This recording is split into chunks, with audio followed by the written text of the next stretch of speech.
comenzando, aunque no hace falta mucha presentación, pero creo que es obligatorio, ¿no?, hacer una mínima presentación de nuestros dos invitados que nos acompañan esta tarde. Por un lado, bueno, vamos a empezar por Cristina. Cristina Cuesta, que es licenciada en Filosofía y máster en Criminología. Lo estuve mirando el otro día y me resultó interesante. Actualmente es la directora de la Fundación Miguel Ángel Blanco, hija de una víctima del terrorismo, por lo tanto a su vez víctima del terrorismo también, por supuesto. Su padre era directivo en Telefónica, creo, y fue asesinado. Antes comentábamos incluso en 1982 junto al escolta. Un policía nacional. Que además nos relaciona un poco con un documental también tuyo, el de Las buenas sombras, ¿no? Vuestro, efectivamente, ¿no? Que, bueno, ahora no me adelanto, no hago spoiler. Y por otro lado, bueno, y además cofundadora de Gesto por la Paz, Foro de Ermua, etcétera, ¿no? O sea, ahí ha habido también... Casi 40 años. Exacto, casi 40 años de activismo. Por otro lado, contamos esta tarde también con Felipe Hernández Cava, que es guionista, que es narrador en este documental, con una voz potente y además director. Y muy económica. Y muy económica, eso es cierto. Premio Nacional de Cómic, quiero decirlo también, del año 2009. Premio Nacional de Cómic, esto es... también cuando estudié un poco y te estudié un poco dije, ostras, esto lo quiero mencionar porque me resultó muy bueno también. Y con un cómic dedicado al asunto, o dos, al asunto del terrorismo. Uno que se llama Las oscuras manos del olvido, que es de las primeras aproximaciones, yo creo, que se hicieron al universo de ETA en cómic, y que además con la importancia de que fue un álbum que primero apareció en Francia. Has de subir un poco. Primero apareció en Francia, el álbum ¿no? O sea que estamos en el Instituto Francés y apareció en Francia. Y yo pensé que era una oportunidad para que muchos franceses comprendiesen un poco la dimensión de este asunto, ¿no? Y lo vieran de una manera más atinada. Y luego hay otro trabajo que tiene que ver con el terrorismo, en ese caso muy centrado en el fenómeno del terrorismo en Italia, que se llama Del Trastevere al Paraíso. También es otro álbum. O sea que esto es recurrente en mí, esto del terrorismo. Sí, porque luego además he visto dos documentales más también, Nacional 1, ¿no? Sobre la primera víctima de ETA, el guardia civil Pardines, ¿no? Sí. Y luego Las buenas sombras, dedicado a los escoltas. Claro, esos son los que venimos haciendo Cristina y yo en la Fundación Miguel Ángel Blanco, que son 4, y ahora hemos terminado uno que lo presentamos dentro de unos días, que es viernes y 13, que es sobre el atentado de septiembre de 1974 de la calle del Correo, en Madrid, ¿no? Un atentado que, como saben, ETA tardó unos 44 años, me parece que fue, en reconocer su autoría, ¿no? Y bueno, pero antes de eso, yo ya había escrito los guiones de otros documentales relacionados con el terrorismo. En uno de ellos, Corazones de Hielo, es donde conocí como entrevistada a Cristina. Eso, pues estaba Corazones de Hielo. También hicimos uno con Cristina que se llamaba La VT, el sueño de 3 mujeres. No he de callar. Y, sí, o No he de callar, o la AVT, un sueño de 3 mujeres, que era la historia de la génesis de la AVT.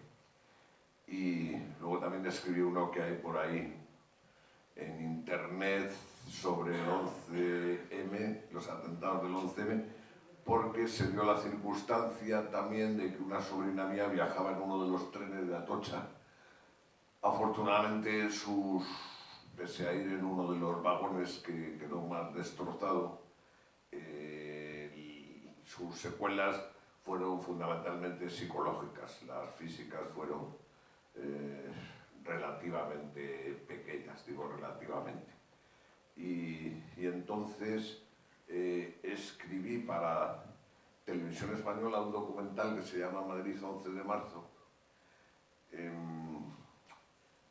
buscando una aproximación que fuera diferente al mundo del terrorismo, ¿no? Que era hacer toda una reflexión en paralelo con una conversación con mi sobrina que por fin, pasado cierto tiempo, se mostraba dispuesta a recordar cuáles habían sido sus vivencias en esos instantes.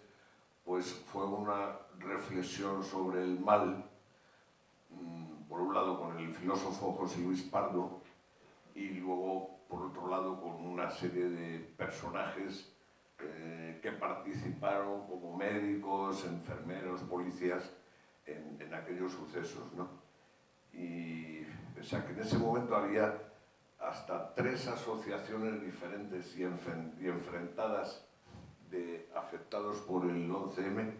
El documental ese consiguió la aprobación de las 3 asociaciones y luego fue elegido por los estadounidenses, esto no sé si es bueno o malo, para en unas jornadas que organizó el gobierno de Estados Unidos en España sobre terrorismo, muy centradas en el 11S, eligieron luego ese trabajo documental como un trabajo representativo de otra forma de mirar el terrorismo. O sea que lo del terrorismo ya viene desde hace tiempo.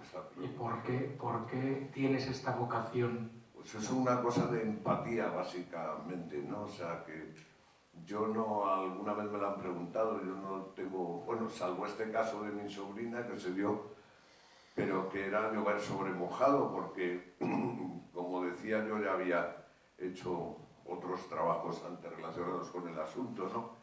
Y, no sé, quizás siempre me he sentido atraído por esas causas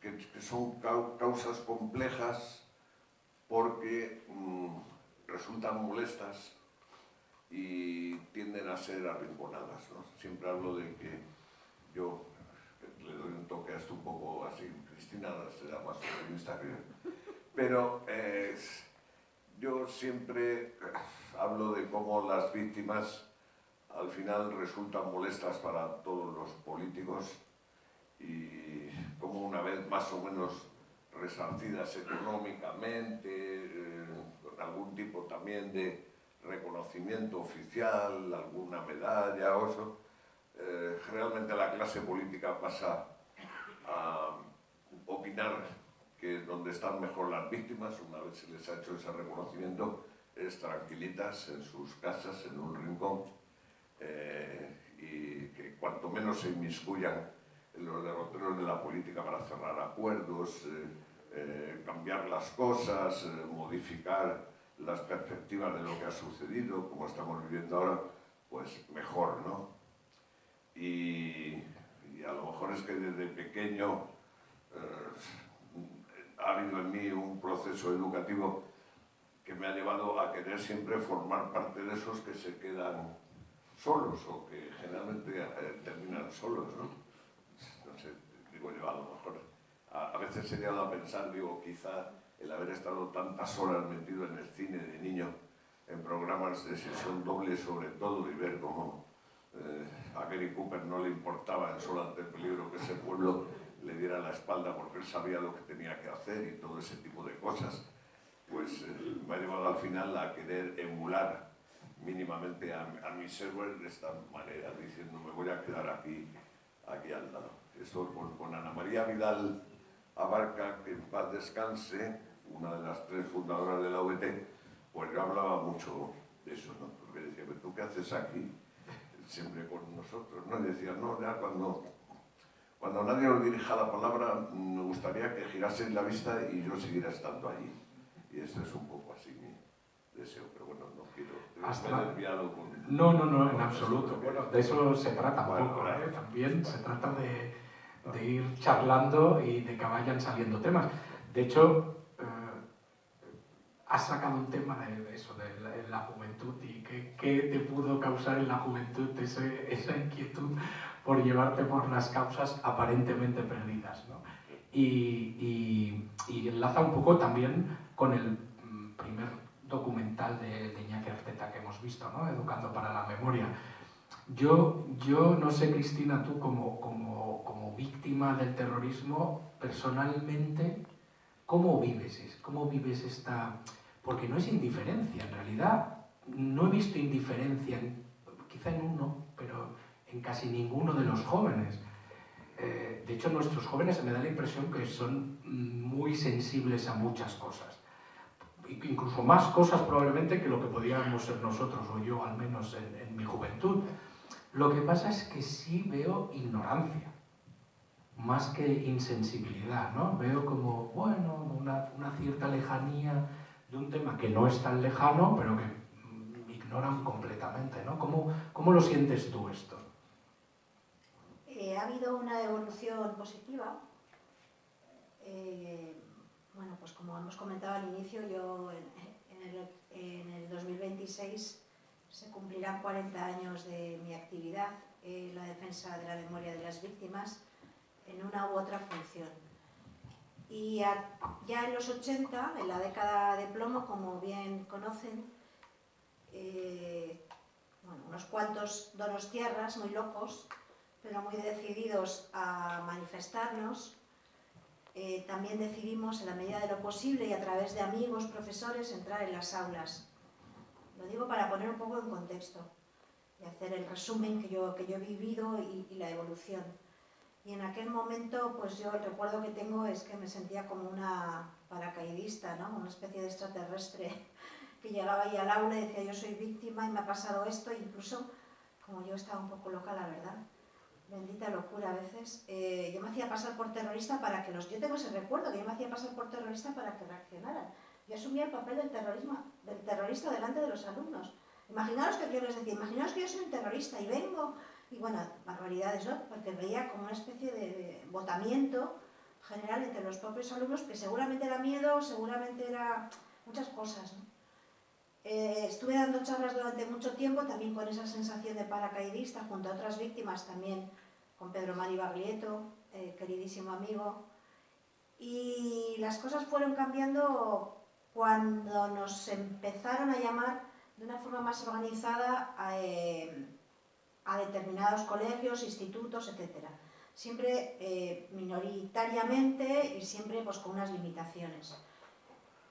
El gran salto se ha dado a partir del 2015, siempre insuficiente porque habrá que hacer mucho más, y también con el hándicap de que el tiempo corre en contra, ¿no? Una vez que ha terminado la violencia y que van pasando los años y la losa del olvido pues es más profunda, cae más profundamente. Pero en el 2015, porque esto hay que saberlo, en el 2015 hay una decisión política, sobre todo del Centro Memorial de Víctimas del Terrorismo del Ministerio de Educación y el Ministerio del Interior, de dos objetivos. La consecución de dos objetivos, que en el desarrollo curricular de los jóvenes se formen a los jóvenes en contenidos relacionados con el terrorismo, historia del terrorismo, y se invite a las víctimas a las aulas a participar con su testimonio. Se empieza a elaborar unas unidades didácticas que todo el profesor en España que quiera interesarse por el tema las tiene a su disposición. Es cierto que en determinadas comunidades como en esta pues hay muchísimos problemas porque no hay colaboración. Se van sumando nuevas comunidades, recientemente Murcia, Galicia, a partir de enero. Y es verdad que se ha abierto una línea. En mi experiencia es que se dan realidades paralelas. Hay estudios que dicen, sobre todo con las edades de los universitarios, que ya no van a tener este acceso a esta información, y esta formación hay un desconocimiento absoluto. Hay informes, bueno, han sido publicados, ¿no?, que dicen que más del 60%, bueno, yo como soy positiva, digo, bueno, el 40% no conoce quién es Miguel Ángel Blanco, ¿no?, porque Miguel Ángel Blanco es el símbolo y el referente, y los expertos dicen que cuando no se conoce a Miguel Ángel Blanco, poco más se puede conocer. Pero digo yo, pues el 40% que le suene, pues ya me parece... Entonces nosotros desde la Fundación Miguel Ángel Blanco incidimos mucho en los universitarios, y allí donde nos llaman vamos corriendo. Al mismo tiempo hay una mayor curiosidad de los propios jóvenes. Hay 100 víctimas en toda España que estamos yendo a los centros, es un número que crece, víctimas con mucho mérito, porque hay muchas víctimas, no es mi caso, porque llevo muchos años para las que reactualizar y vivir y contar y transmitir lo que les pasó, pues es muy duro a un colectivo, en este caso de estudiantes. Y yo creo que ya hemos llegado ya a los 100.000 estudiantes que han escuchado a una víctima y que han accedido a contenidos a través de la responsabilidad de los profesores y de este tipo de actividades ya arregladas, vamos a decir. Lo que pasa es que esto va lento, llevamos mucho retraso, hemos empezado ya de forma sistemática en el 2015 y claro, pues esto lleva un proceso. Mi percepción, para concretar mi percepción, cuando yo voy a los centros, tanto universitarios como de enseñanzas medias, y hago muchas charlas, para mí es una absoluta prioridad, es primero la sorpresa por el propio desconocimiento, el interés que tienen, porque además es que es un continuo, no es la generación de sus padres. Los jóvenes ahora mismo son la primera generación que no ha sufrido de forma directa el terrorismo, pero la generación de sus padres sí. Todos, ¿no? O sea, de una manera u otra, todos hemos sido afectados por el terrorismo. Por supuesto, no es lo mismo ser víctima directa que un ciudadano que tuvo miedo de ir al País Vasco, al que se le amargó el telediario porque dijo otro atentado. La mayoría de la gente normal de este país nuestro que dijo, pues esto es horrible, y reaccionó de una manera u otra, pudo ir a una manifestación o tenía un familiar guardia civil y vivió de forma, era parte de nuestra cultura, de nuestro día a día, y de cómo se producían las cosas, de la amenaza permanente del terrorismo durante tantos años, ¿no? Entonces, claro, ellos sí les resuenan temas oídos, pero claro, no tienen información y sobre todo información rigurosa y bien llevada. Y entonces es verdad que seguimos luchando contra el tiempo. Yo me agarro a todos estos programas porque creo que hay muchísimo campo de trabajo.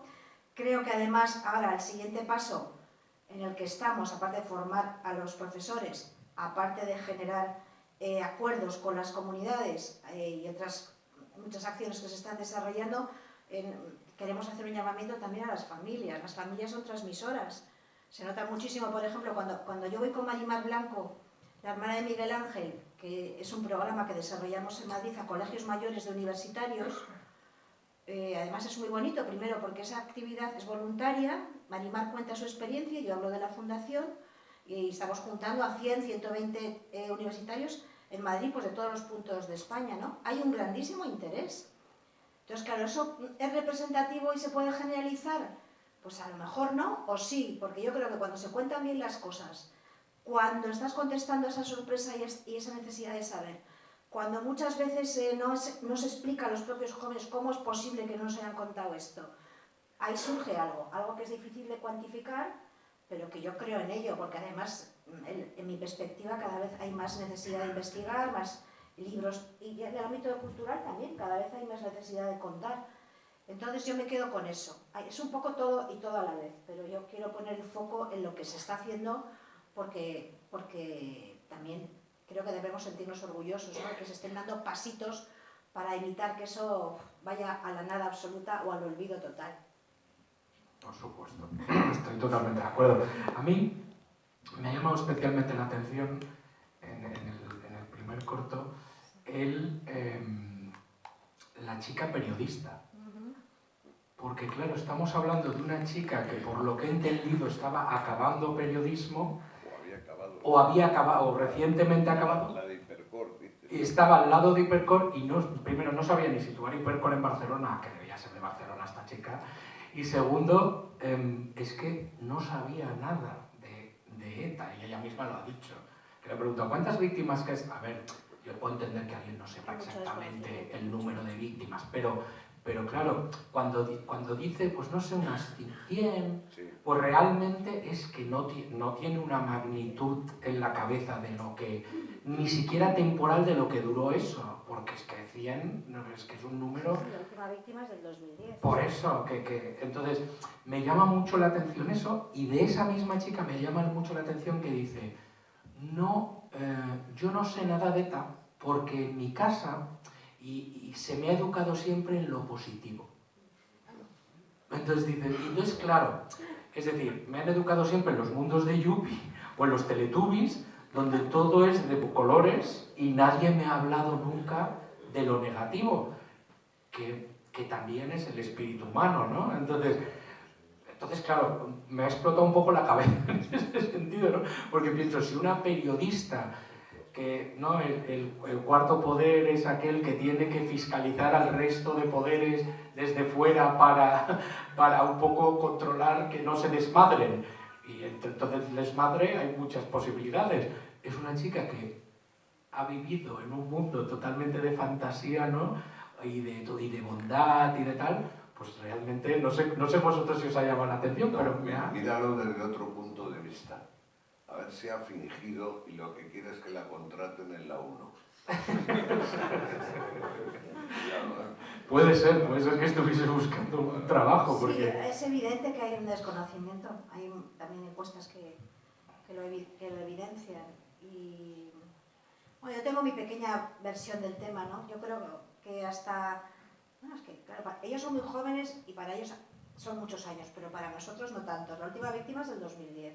Y yo creo que estuvimos demasiado pegados al problema operativo, vamos a decir, de la ETA que mataba, que podía matar o a ver qué pasaba con eso, que no tuvimos distancia. En otros fenómenos históricos, las víctimas y los relatos constructivos bien hechos y transmitidos, bueno, no quiero hacer comparaciones pues, simples, pero bueno, yo sigo mucho a cómo se ha transmitido la memoria de la Alemania nazi y del Holocausto, y ahí hasta pasó una generación sin nada. O sea, quiero decirte, se puede comparar, pero bueno, es para hacernos entender, ¿no? A veces tienes que tener una distancia crítica para ver qué hacemos con esto, el famoso debate sobre el relato, qué estamos construyendo, porque claro, Iñaki Arteta, amigo con el que he coincidido hace poco en una charla en Melilla, que hicimos online por distintas razones, me llamó la atención, porque claro, no solamente que hay que transmitir la memoria, pero yo creo que un punto clave es qué memoria se transmite. Claro, ¿desde qué punto de vista? Porque hoy he recordado pues lo que defiende Rogerio Alonso, una memoria política, ¿no? Una memoria con significación política, mejor dicho. Porque matar está muy mal, pero a los jóvenes hay que darles más pautas, ¿no? Porque que muchas veces se evitan. Muchas veces se evitan, incluso hay víctimas que lo evitan. Con todos mis respetos a ese relato.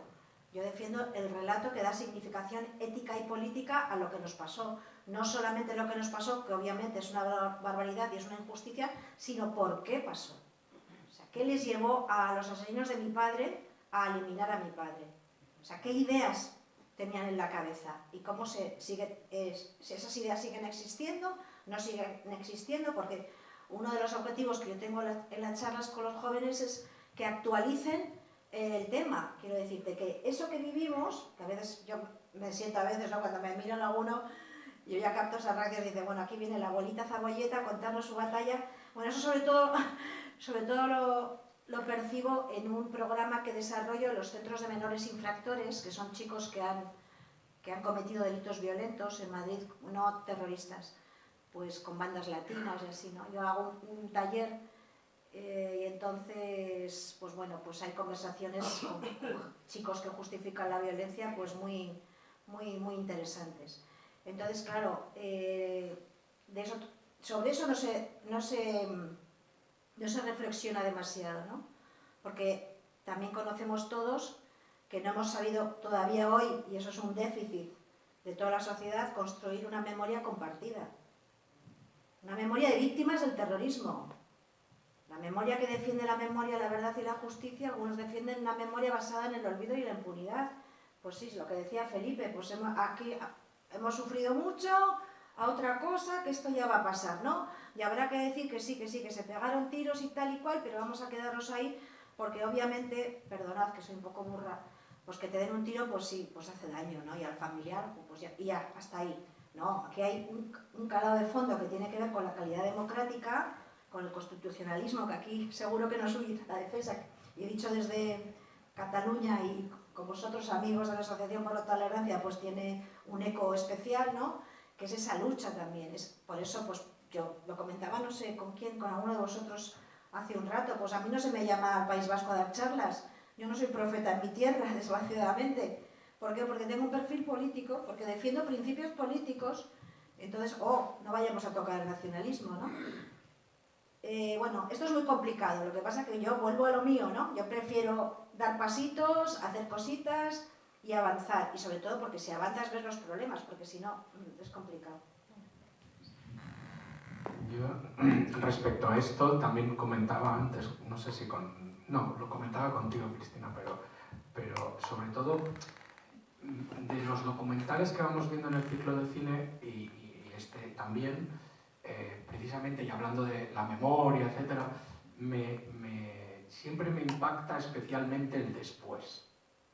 Es decir, el atentado en sí, por supuesto, es impactante, pero lo que ocurre después es especialmente sobrecogedor, y en algunos casos, y lo hemos visto en el caso de Miguel Ángel Blanco, hasta el punto que han tenido que trasladar los restos de Miguel Ángel Blanco del País Vasco a Galicia porque se seguían ensañando en su tumba. Entonces, este caso no es así, pero es verdad que se ve que la familia se va desdibujando, ¿no? En el pueblo, o sea, se van los hijos, ni están, que por cierto, no sé si se puede explicar, pero me llama la atención que los hijos no salen. Los hijos, dices, porque se les menciona a lo largo del... Conocemos el tema. No quisieron participar. Bueno. Pero porque, bueno, ahí hay una actitud diferente en los dos hijos. Hay uno que, digamos, lo lleva como puede y otro que tiene un bloqueo total, pese a todo el tiempo que ha transcurrido, y que no quiere hablar para nada de ese asunto. Es más, o sea, presionó a su madre, a Pilar, para que no participara en esta historia, cuando su madre, que es muy suya, Pilar, pues ha participado en este documental y en otros, muchos otros, ¿no? Pero hay un hijo que no ha podido elaborar bien la pérdida de ese padre de esa forma. Bueno, y aportando un poquito más, y porque viven en Zarauz, eso es fundamental, porque hemos tenido negativas de víctimas, especialmente cuando siguen residiendo en el País Vasco. O sea, hay miedo o sea, además las personas tienen trabajos de comerciales, ¿no? Están cara al público, cada uno y tal, entonces claro, no quieren significarse. Es la víctima la que sigue, la conclusión de lo que podía es la víctima la que tiene que callar. Es la víctima la que tiene que dejar la vivienda y el etarra sigue. A mí me parece que esta historia es la síntesis de muchísimas cosas. Por eso. Falta un cura, ¿no? Sí, faltan cura. Están por ahí. Bueno, sí, está por ahí. Como siempre, ¿no? Pero no, aunque Pilar ya insiste mucho y dice, no, yo me he venido al final a Zarauz porque he querido, ¿no? A mí no me han echado. Porque es muy brava. De ese pueblo, pero, o sea, yo siempre que tengo oportunidad cuento como la primera vez en esos años duros, cuando yo conocí a Pilar y fui a entrevistarla a su casa, entonces, no para este documental, o sea, Pilar, que hay una alusión en el documental a esa circunstancia, tenía que vivir con los escoltas las 24 horas metidos en su piso. Uno llegaba a esa casa y lo primero que encontraba era, generalmente, ya no sé cómo, pero el cristalero y sus amigos estaban esperándole a uno en la puerta, ¿no? ¿Qué? A ver a Pilar, ¿eh? Decían con cierta sorna, ¿no? Entonces, había que subir, Pilar vivía en el segundo, pero el ascensor no paraba en el segundo, porque ya habían intentado darle un susto a Pilar subiendo en el ascensor y colocándole un explosivo nada más salir del ascensor en la puerta. Con lo cual, el ascensor llevaba o al tercero o al primero o uno subía andando, ¿no? Llamaba uno al timbre de esa casa, entonces abría uno de los dos guardaespaldas, le cacheaba a uno, mientras al fondo había un pasillo, se oía a Pilar, pero a Pilar el segundo guardaespaldas la contenía para que no se asomara en ningún momento. Y cuando uno pasaba ese primer control, avanzaba por el pasillo y el otro guardaespaldas te permitía acceder al saloncito donde estaba Pilar. Bueno, pues, o sea, eso ya creaba un clima un poco tenso. Y después, en esa primera ocasión, recuerdo que molestaba mucho un sofá que había allí y le dije al guardaespaldas, ¿podemos mover para hacer un mejor plano de Pilar este sofá de sitio? Y me dijo el otro muy enérgico, no. Y cuando luego seguimos allí durante un tiempo entrevistando a Pilar, pues ya se acercó y me dijo, mire, disculpe si he sido brusco antes, pero es que yo tengo que tener las manos libres, porque usted puede haber pasado un primer control y mi compañero no ha descubierto si lleva usted algún arma o algo. Si yo me entretengo con las manos ayudando a mover este sillón, usted nos puede dar una sorpresa y mata a Pilar ahora mismo, ¿no? Y bueno, y esto era así, ¿no? O a la hora de despedirse, que el clima ya era muy distinto con los guardaespaldas decían, bueno, adiós, ha sido un gusto conoceros, nosotros ahora bajamos, salimos y os cubrimos la salida desde el río, porque la calle Ibai Hondo significa la calle que va junto al río. Y efectivamente, ¿no? O sea, nosotros luego salíamos de esa casa, los guardaespaldas estaban allí cubriéndonos a unos metros junto al río, al otro lado de la calle, nos hacíamos un gesto de despedida y así salía uno de aquel pueblo. Y Pilar vivía de esa manera, o sea, Pilar tenía que ir a un sitio y bueno, aunque trataban a veces de convencerla de que no era necesario que ella fuera personalmente, pero le gustaba ir a las tiendas, mirar a alguien buscando cierta complicidad solidaria. Sí, pero que era así terrible. Y luego hemos estado, por ejemplo, también con otro documental, no de esta serie. Yo recuerdo haber estado con Cristina en casa de Ibarrola, allí en el caserío que tenía Ibarrola, muy cerquita de su famoso bosque que intervino artísticamente, y decir, Ibarrola, os voy a dar de merendar unas cosas, o si le faltaba algo, no recuerdo si era la leche o así, y tuvo que llamar a los guardaespaldas para decir que voy a salir a ir a buscar la leche, y hasta otro sitio donde la podía comprar, ¿no?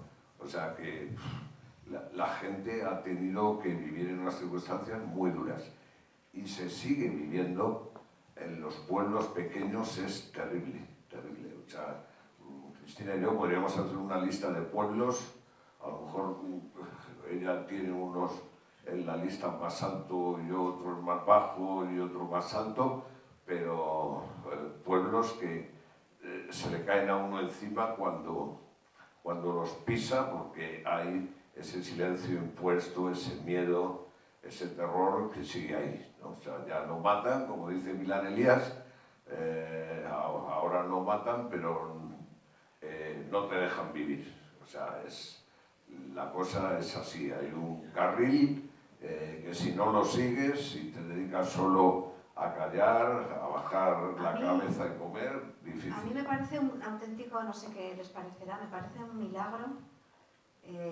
la resistencia de las víctimas en general, especialmente las que viven en esos ambientes, que conocemos yo especialmente también mucho, y su comportamiento ejemplar. Es que es de una ejemplaridad.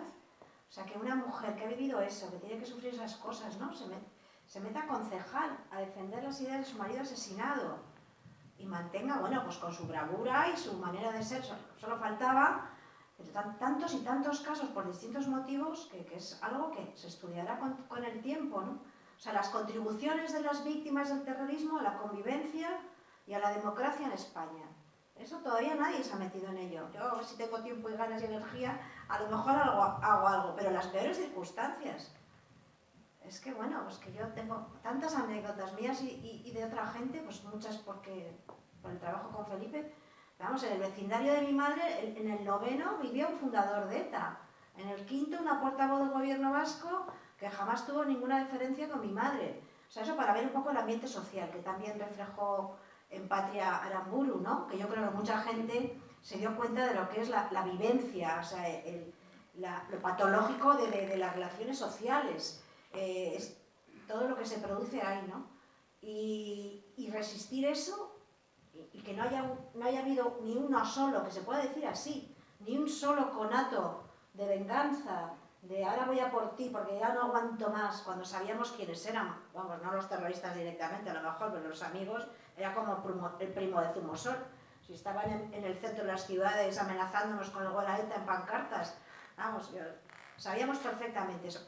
Sobre todo he conocido San Sebastián, que es una capital más pequeña y más controlable, pero sabíamos perfectamente. Y sin embargo, yo, ya habéis visto, yo era muy ingenua y me dediqué con 24 años a predicar la paz, ¿no? Pues porque en ese momento sentía esa necesidad, el gesto, ¿no? Yo era muy buena, muy angelical y salía a defender la paz. Pero bueno, me río porque he evolucionado, ¿no? La paz se convirtió en la lucha por la libertad, con Basta Ya y todos los movimientos que vinieron después de Miguel Ángel Blanco, ¿no? Pero conmigo había mucha gente, quiero decir, había víctimas.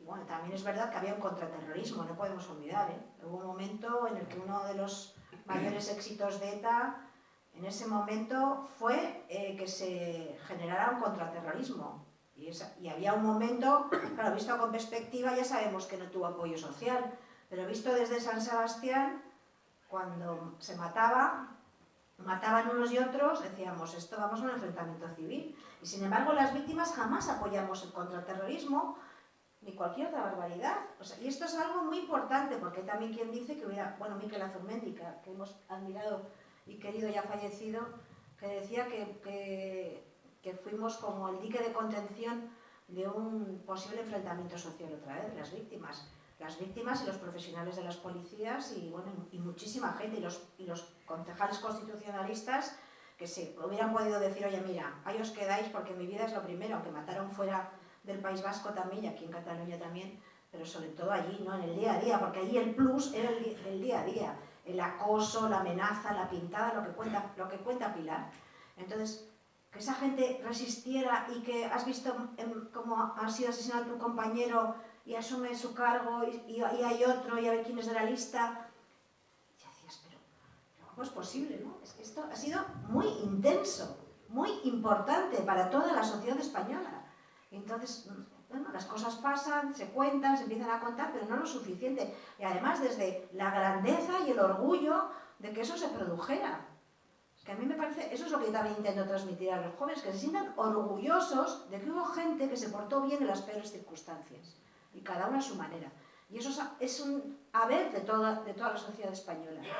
Y bueno, pues eso. Yo también me llama la atención, y lo pensaba durante el documental, ¿no? Y lo hemos comentado hace un momento, la importancia de la familia en esto, ¿no? Sí. Para bien y para mal. Para bien y para mal, porque posiblemente muchos de los que entraron en el grupo terrorista también tenían una influencia importante de su familia. Entonces, precisamente ahora, en el después, que tampoco me gusta llamarlo después exactamente, porque como bien comentáis, tampoco se ha acabado. Lo que pasa es que ahora la muerte es civil, no es física, pero hay una condena civil, ¿no?, a vivir en un ostracismo y tal, ¿no? Entonces, a mí me da la impresión que ahora, quizá igual que entonces, la familia es un pilar sobre el que hay que empezar a construir eso. Porque si me da la impresión, no sé qué opináis vosotros, pero si desde casa construyes ese relato, pues luego también cuando vayan a la escuela y vean a una víctima van a ser mucho más sensibles, ¿no? Entonces, claro, porque si claro, la escuela al final ahora nos pasa mucho, ¿no? Que a los chavales esperamos que en la escuela les cuenten absolutamente todo y que sepan todo, ¿no? Entonces, no sé qué opináis sobre esa importancia de la familia en esto, ¿no? Que no, piquito de oro. Bueno, no, sí, a mí me importa mucho el tema porque yo percibo en la charla, sobre todo con universitarios, porque yo luego los pregunto lo que sabes porque lo sabes, ¿no? Cuando les pregunto, ¿quién conoce a Miguel Ángel Blanco? ¿Quién sabe? Entonces hay un grupillo que siempre levanta la mano y la fuente es la casa, o sea, la familia. Pero bueno, la familia es que la familia somos todos.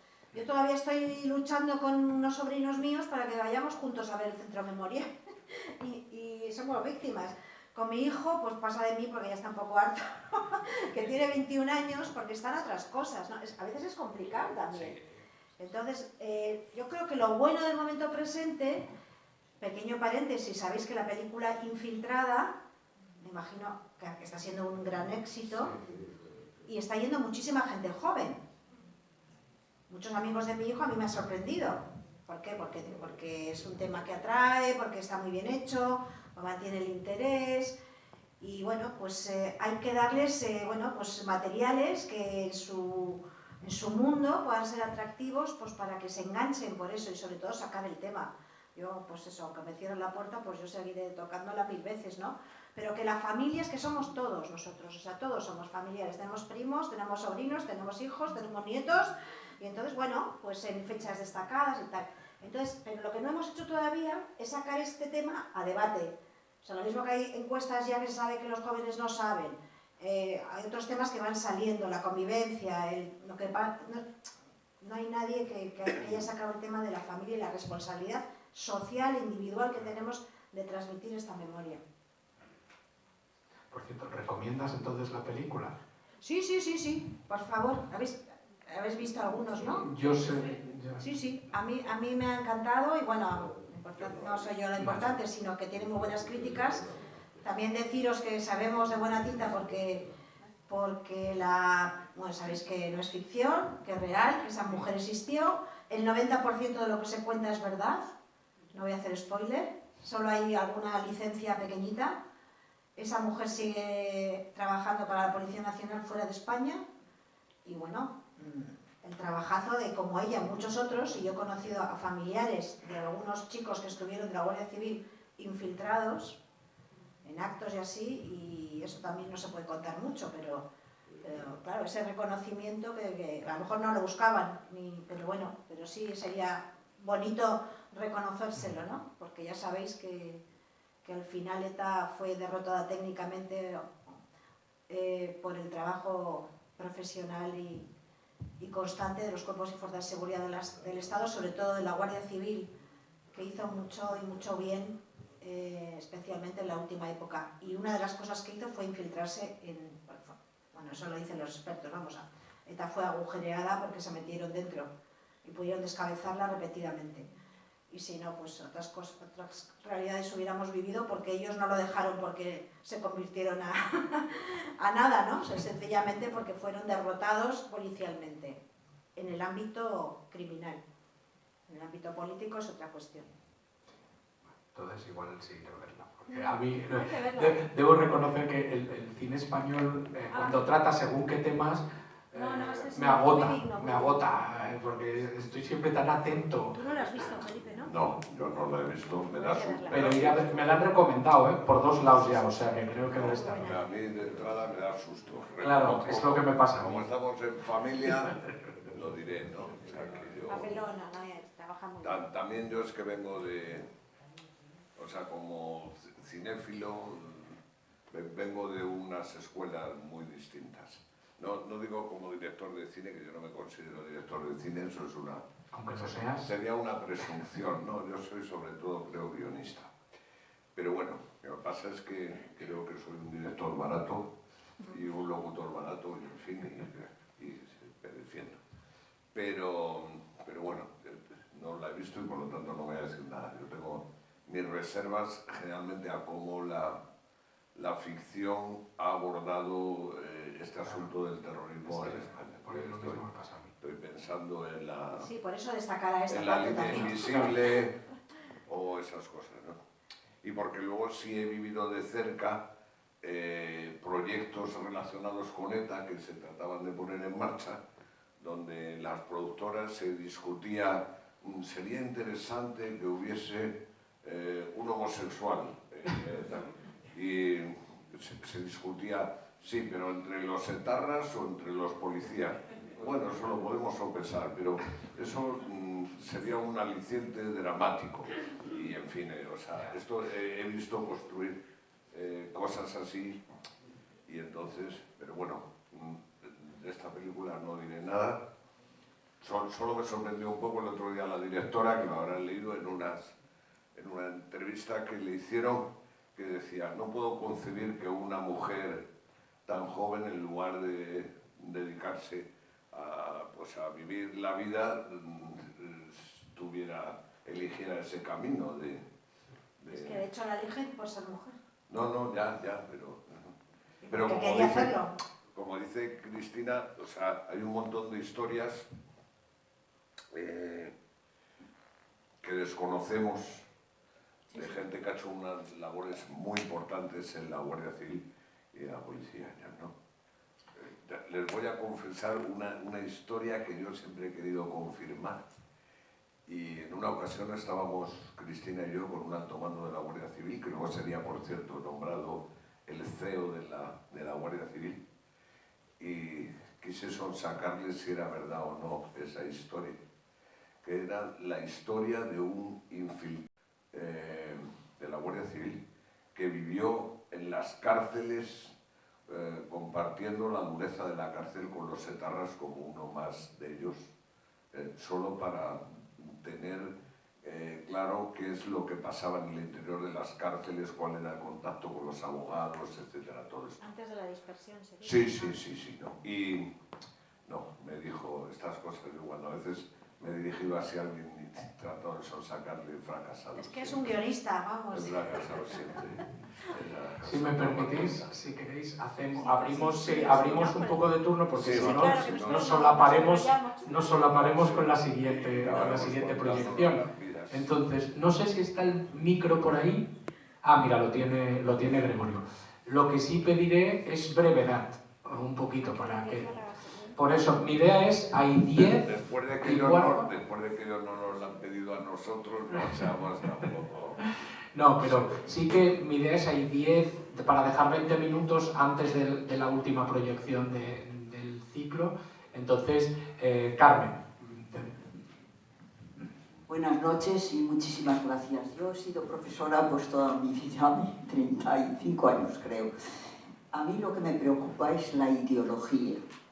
Se está transmitiendo en las escuelas la ideología nacionalista. Después que esa ideología llegue a matar o no, pero la ideología está ahí. Y os quiero preguntar, ¿habéis hecho algo o qué os parece? Esto es que yo lo estoy viviendo, vamos. Primero ha sido con mis hijos y ahora con mis nietos.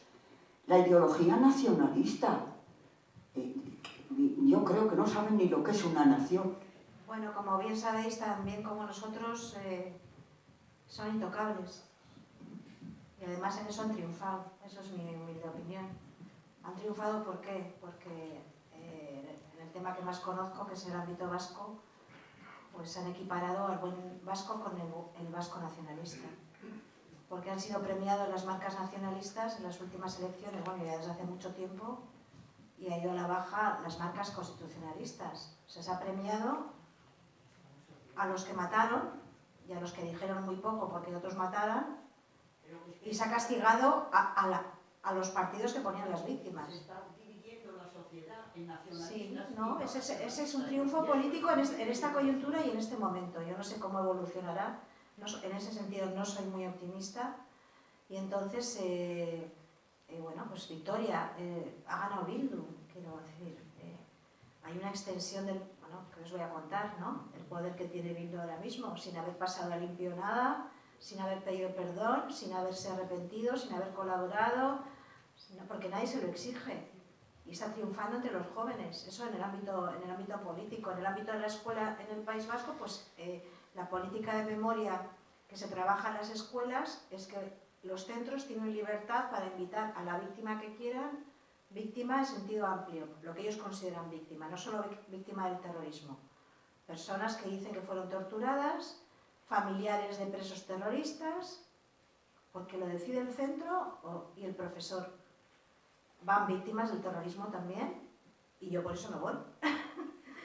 Porque participar en ese programa, pues primero no me apetecería, y segundo, pues me parece que hay algún fallo. ¿Cuál es la política de memoria? Aquí hemos sufrido muchos, ha habido violencia, terrorismo, contraterrorismo, abusos policiales, torturas en las cárceles, y salen chiquicientas mil víctimas.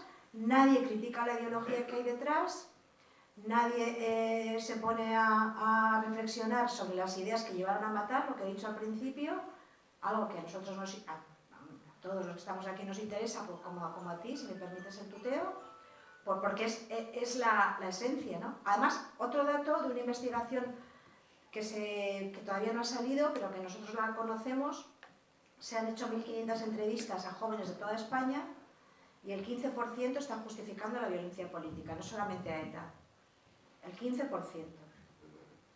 Entonces, bueno, en el ámbito del Ministerio del Interior y saltó la alarma, o sea, porque estábamos víctimas educadoras, pues para ver las pautas, a qué realidades nos enfrentábamos y cómo nuestro testimonio puede servir en la prevención de la radicalización violenta, en ese ambiente, con ese objetivo, ¿no?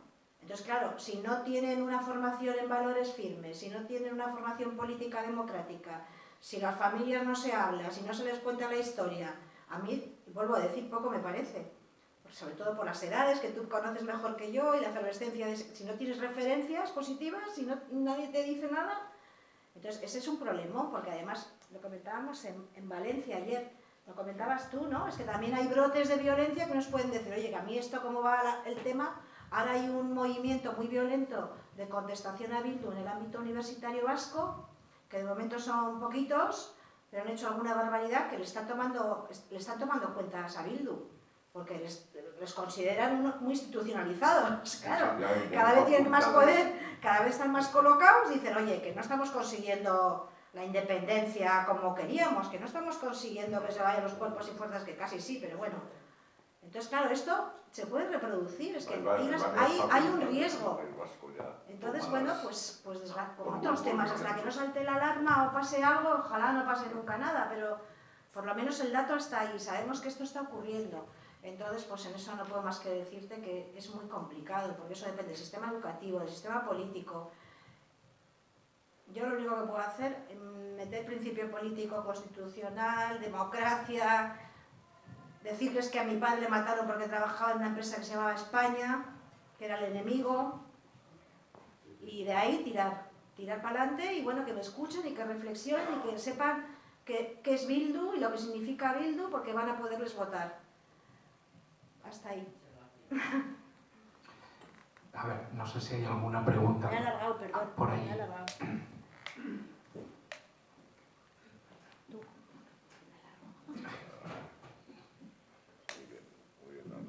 Hola, buenas tardes. Mira, mi nombre es José Antonio y yo quisiera entrar un poco sobre lo que ha dicho Hernández Cava.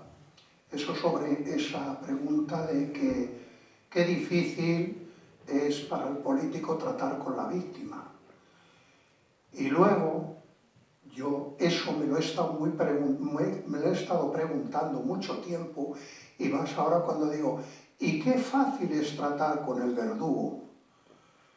Y ya cada día me vengo que ya la respuesta no está en el viento, está en las ondas de algunos medios y el día a día de lo que estamos viviendo en el Parlamento. Entonces, vuelvo lo uno a lo que habla Cristina sobre el relato. El relato, todos los que estamos aquí, que tenemos una edad, la mayoría, nos acordamos de que primero el relato empezó por algo habrán hecho. Y luego el relato se ha ido tergiversando, y llega un momento que yo leyendo el boceto de esto, encuentro que en un sondeo que se hace a opositores a magisterio, en un 22%, no sé qué porcentaje estará Los no saben, no contestan o no quieren y sin más.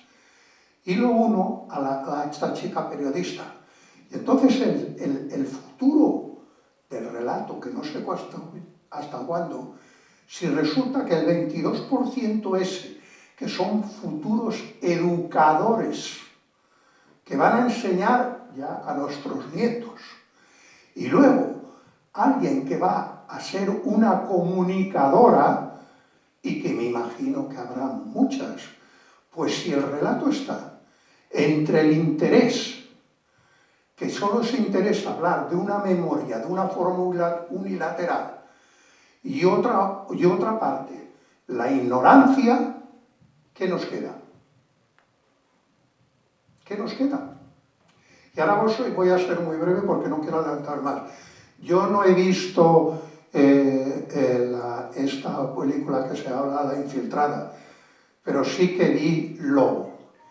Y luego leí, y como Lobo quedaba muy ambiguo el final, los que han visto, luego leía un libro que lo hizo el propio, con Antonio Salas, Yo Confieso, y me disipó muchas dudas. E invito a los que lean ese libro, Yo Confieso, y si han visto la película Lobo, que seguramente lo de Infiltrada irá por ahí. Nada más. Muchas gracias. Gracias. No, la pregunta No, nada, que nos queda. Así puede preguntar otra persona. No, es que me agacho un poco porque aquella luz me va directa a los ojos y si alguien levanta la mano no lo veo. No sé si hay alguna pregunta más. Aquí delante.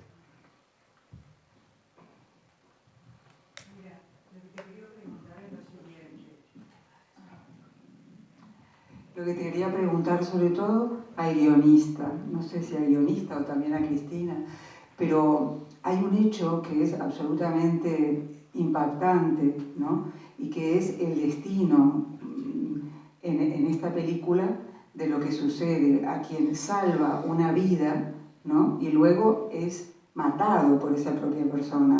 Entonces veo que en el documental es algo que no se aborda verdaderamente, se deja pasar, ¿no? Como un dato más, pero para mí es un eje impresionante lo que allí sucede a nivel humano, ¿no? No sé eso cómo la familia lo quiso abordar o cómo lo quisisteis abordar vosotros o por qué pasa simplemente tan rápido. Bueno, yo creo que tiene un gran peso todo esto en el guión de la película, o del documental, como lo queramos llamar, ¿no? De hecho, constituye para mí uno de los ejes fundamentales, ¿no? Y creo que se nota, desde el punto de vista de la construcción dramática, todo lo que es esa jornada, desde que empieza por la mañana, él y empieza a darse cuenta que le va siguiendo un coche, que es el coche donde va este muchacho que le salvó hace 18 años, ¿no? Y todo eso termina, como bien saben, con lo pormenorizadamente que se detalla, sin entrar en asuntos especialmente escabrosos, el momento en que ya le ejecuta a Cándido a Ramón, ¿no? O sea que para nosotros, vamos a ver, o sea, esa era la principal historia. O sea, una historia muy conocida por bastantes personas, ¿no? Luego estaba la del cómo el asesino colocaba la peluquería. Eso también lo conocían unas cuantas, digo, la cristalería. ¿Cómo lo conocían también eso unas cuantas personas, ¿no? Pero luego, más allá de ello, lo que nos dimos cuenta es que esa carretera maldita del Alto de Azcárate nos permitía ir abriendo mucho el abanico hacia otros asuntos. Y hay un asunto por encima de ese hecho dramático que yo creo que hemos tratado de que fuese nuclear, como el niño ese que le había salvado, que a todo esto hay gente en el pueblo que dice que es mentira. O sea, os diré que... El propio Cándido dijo sí, que esa historia... El no propio Cándido dice, bueno, a mí me cuenta por ahí que me salvó de niño, es que falacia y tal. O sea, que en fin... Es lo que nos preguntábamos con Cecilia y con Berta, si el asesino, el etarra Cándido, sabe que a quien tiene que ejecutar es el hombre que le salvó a él siendo Es que él lo bebé. niega. Sí, pero él... Es una burla, es desolador, es una burla del destino. Él niega incluso que le salvara a nadie así de... Tenía noticias. Que Ramón Baglietto le salvara. Tenía noticias de que le había salvado. No, ni eso. O sea, que no fue Ramón Baglietto quien le salvó a él, a decir él. O sea, niega Nada. que ese hombre al que tiene que ejecutar le salvó la vida. Pero a donde iba es a que, siendo nuclear, como decía la historia de Ramón Baglietto, nosotros cuando empezamos a construir el documental, la idea principal, más allá del homenaje y el recuerdo a muchas otras víctimas, nos ha pasado que hay gente que cuando ve este documental, quizá porque de eso no tienen noticias, lo que más les escalofría es la historia del amigo Larrañaga, que tratan de matarlo hasta 3 veces y a la tercera lo consiguen, ¿no? Esto es tremendo, ¿no? También. Pero el documental, puestos a decir cuál es esa cosa que odio de la idea fuerza que tiene el documental, es cómo desde el principio se aplicó una práctica de terror y de miedo que hizo que una parte de esa sociedad se viera privada de sus derechos para participar electoralmente, para tener un desenvolvimiento más o menos cómodo en esa sociedad. Es decir, cómo hubo una política que despojó y acabó por expulsar a miles de vascos de esos territorios, ¿no?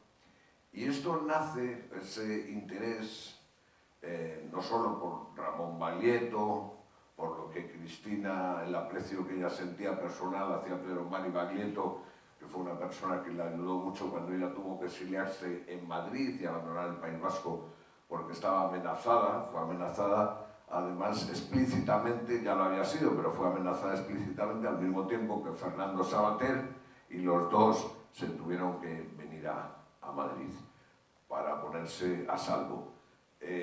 Pero la idea esa de que ya en las primeras elecciones democráticas no se pudo en Guipúzcoa montar una sola candidatura de centro o de derecha, eso ya le helaba a uno la sangre. A mí personalmente me la helaba, porque decía yo cuando pensaba en ello, o sea, ¿cómo hemos podido en el resto de España aceptar impasibles como aceptábamos todo aquello, ¿no? O sea, ¿cómo no, unas circunstancias así, cómo la podíamos dar por buena? La dábamos por buena, me autoinculpo, en parte porque era, bueno, esa gente como es de derechas, pues, ¿qué pasa si le privan de sus derechos? Valga el juego de palabras, ¿no? Y creo que ahí la mayor parte de esta sociedad no supo estar a la altura, ¿no? Y eso sí que nos carcomía, a Cristina y a mí, esa historia, porque además ya la veníamos arrastrando desde antes. O sea, cuando hicimos el documental sobre los escoltas que asesinó ETA, y aunque luego no lo recogimos, ese testimonio, en el resultado final, pero nos contaron cómo tenían que ir a hacer la publicidad electoral los políticos de derecha o de centro derecha a los pueblecitos, o sea, y tenían contados, disponían de 20 y pocos segundos de noche, de madrugada, para llegar al pueblo, o sea, colocar los carteles y salir antes de que les bloquearan la salida. O sea, estaba contabilizado que disponían de unos 20-22 minutos, no mucho más. O sea, desde el momento en que empezaban a sonar las grapitas con las que grapaban la publicidad, que iban a dejar allí donde nadie iba a tener el valor para ser interventor, ni coger su papeleta o algo así, pero por si acaso, o sea, eran unas caravanas que formaban de noche y ya, o sea, era clic, clac, la grapa, y como ya se encendía una luz, ese ya avisaba a otro, el otro ya estaba cruzando el coche a la salida del pueblo, o sea, oír estas cosas nos empujaba a que teníamos que hacer un documental como este, donde no obstante, o sea, yo en lo que a mí compete creo que sí que está, o sea, que no pasa desapercibido el que ese niño luego sea el que acabe asesinando a su salvador, ¿no? Eso está ahí, pero está ahí junto con más cosas, y es que además la dichosa carretera, lo mismo que aparecía que estaba allí, al tiro de piedra de la carretera, el caserío donde se habían llevado las negociaciones entre Eguiguren y Otegi. Unos metros más allá, otro caserío donde estaba la familia Izquiri, uno de los cuales sería asesinado por ETA, acusándole de vender drogas y cosas así, cuando era un hombre que se dedicaba a un comercio de carne sin más, ¿no? Y entonces, o sea, esa carretera daba un juego, pero decíamos, no, ya no podemos más, o sea, ya no podemos abrir más, ¿no? O sea, nos interesaba eso, ver cómo la derecha, hubo unas mentes nacionalistas que lo pensaron, lo meditaron muy bien y pusieron en práctica toda esta limpia del censo electoral y lo acabaron logrando. No, yo retomando vuestro comentario, que me parece muy interesante, yo utilizo mucho este documental porque hay alumnos de criminología, sobre todo, que vienen a hacer las prácticas a la fundación, y una de las cosas que vemos es la radicalización violenta a través de la ideología, ¿no? Y aquí es clarísimo, esto es un ejemplo clarísimo, porque además el documental recoge, cuando le pregunta al periodista, le dice... Hablar del primero, sí. Sí, hablo de Cándido, cuando tú recoges lo que le preguntó el periodista y le dice, yo no he matado porque Euskadi es libre, porque Euskadi es un pueblo milenario, biribí, ¿no? Entonces, una de las cuestiones fundamentales, bueno, que es de sentido común, pero hay que estudiarlas y hay que profundizar en ella, es el proceso que se debe dar de cosificación de la víctima, de deshumanización absoluta. Y eso también se ha dado en otros contextos internacionales. Tú no ves una persona a la que vas a matar, tú ves a un enemigo, ves a una cosa. Y entonces esto se lleva al límite, ¿no? Porque es verdad que él sabía y se sabía en el pueblo y salió en la prensa y era evidente y nadie miente que le había salvado la vida. Y yo creo que en un pueblo como este todo el mundo comentaría durante toda su infancia. Él lo sabía, pero las ideas fanáticas a las que accedió, y además, bueno, hay cuestiones también, falta de la madre, bueno, una serie de cuestiones también importantes, pero eran más fuertes, precisamente lo que habéis captado, ¿no? Lo que os ha llamado la atención, que el hecho de la persona que te salva la vida, ¿no? Entonces, claro, eso da una dimensión del fanatismo, en esencia, que es muy importante, llevado porque no todos no se produce, esto ha sido una excepción, ¿no? Habrá habido algún caso, no sé si de esta dimensión, pero bueno, se mataban entre vecinos, o sea, que quiero decir, hay muchos pueblos de Guipúzcoa, sobre todo, en el que asesino y víctima eran del pueblo. No, y enlaza con los... Podían ser conocidos, podían ser amigos las familias, pero de patria. Se recoge muy bien en vuestro documental. Sí. Tiene una fuerza narrativa dramática absolutamente sobrecogedora, ¿eh? No, doy la enhorabuena porque... Pero las declaraciones del... Y la música, maravillosa. Muy bonitas. Oh. Esto ahora estaría prohibido, pues son unos músicos israelíes. Ah. Pero a donde voy es a que las declaraciones de esas del asesino, y esto ya permite ir, con permiso del moderador, como cerrando el coloquio, enlazan con lo que esta mujer, profesora, que no recuerdo tu nombre, Cristina, Carmen, con lo que Carmen decía al principio, porque fíjense que en esas declaraciones él cuando dice matado por necesidad histórica, porque los vascos somos un pueblo que no ha sido sometido ni por los romanos, ni por los árabes, que tenemos el idioma mejor del mundo, que somos distintos a los españoles. Ese es el problema, efectivamente, como Carmen señalaba, de cómo ese veneno nacionalista puede enturbiar las cosas hasta el punto de crear unos fanáticos que sean fácilmente máquinas de asesinar. Juaristi lo explica muy bien, Claro. lleva décadas. Sí, sí, no, Y ¿qué vamos y a Arteza. decir del gran Juaristi? Del gran Juaristi, siempre que lleva ahí, sobre todo ya cuando decidió, después del bucle melancólico, empezar a regalarnos todas esas ideas. Y además él los ha conocido bien desde dentro, ¿no? Que es lo interesante, y que también cuando a veces alguien nos ha reñido, cuando hicimos el primer documental sobre Pardines, a Cristina y a mí, porque decidimos incluir, para que se viera cuál era el grado de locura, digamos, que había dentro de ETA, decidimos incluir testimonios, y nos entrevistamos claramente con ellos, de 3 amigos, a saber, 3 amigos nuestros, a saber Juaristi, a saber Azurmendi, que en paz descanse, y Teuriarte, ¿no?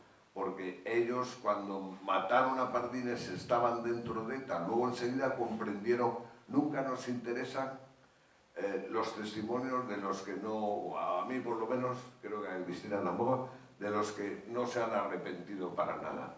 Pero estos 3 se arrepintieron pronto, Azurmendi excepcionalmente pronto. Claro, luego ellos se pusieron junto a las víctimas a caminar, tuvieron que vivir amenazados, pero además Azurmendi fue rapidísimo, porque Azurmendi fue asesinar ETA a Pardines y al día siguiente ya estaba luchando él contra ETA. O sea, fue un proceso más rápido que el de Teo, que esperó a salir del Consejo de Burgos, en fin, y tal. Juaristi también lo vio relativamente bastante rápido eso, ¿no? Pero sí, o sea, en fin. Bueno, pues oye, con este cierre cerramos. Muchas gracias a los dos por esta charla, la verdad es que está francamente bien. Hacemos ahora un descanso de 10 minutos y se proyecta el último... Sí, es un intensivo. Se proyecta ya el último documental y por lo tanto, pero con esto sí que damos cerrado el acto. Muchas gracias a los dos y bueno, contamos con vosotros también, como siempre, y contad con nosotros, ya sabéis que aquí siempre estamos. A ver, esta bajada la veo un poco modelo vaquerizo, ¿no?